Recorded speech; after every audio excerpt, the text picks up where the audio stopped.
জীবনের গল্প কখনো বইয়ের পাতার মতো সুন্দর হয় না। কিছু মানুষ বাইরে থেকে হাসে, কিন্তু ভিতরে ভিতরে প্রতিদিন একটু একটু করে ভেঙে যায়। আমি সেই মানুষগুলোর একজন, যার চোখে হাসি আছে, কিন্তু সেই হাসি জ্বালালে হাজারো না বলা কান্না লুকিয়ে আছে। ছোটবেলায় ভাবতাম জীবন মানেই সুখ, প্রিয় মানুষ আর স্বপ্নে ভরা একটা পৃথিবী। কিন্তু বড় হতে হতে বুঝলাম জীবন আসলে একটা যুদ্ধ, যেখানে নিজের মানুষেরাই কখনো কখনো সবচেয়ে বেশি আঘাত দেয়।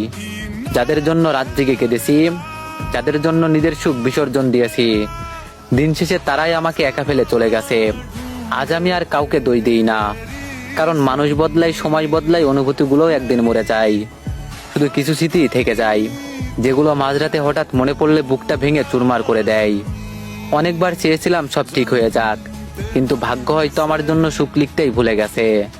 প্রতিদিন নিজের সাথে যুদ্ধ করি, মানুষের সামনে ভালো থাকার অভিনয় করি, কিন্তু একা হলেই বুকের ভেতর জমে থাকা কষ্টগুলো ঝড় হয়ে বেরিয়ে আসে। কিছু মানুষ জীবনে আসে শুধু শেখানোর জন্য, কাউকে বেশি ভালোবাসতে নেই, কারোর উপর অন্ধবিশ্বাস করতে নেই, আর নিজের কষ্ট কাউকে বোঝাতে নেই। কারণ পৃথিবীতে সবাই গল্প শুনতে ভালোবাসে, কিন্তু খুব কম মানুষই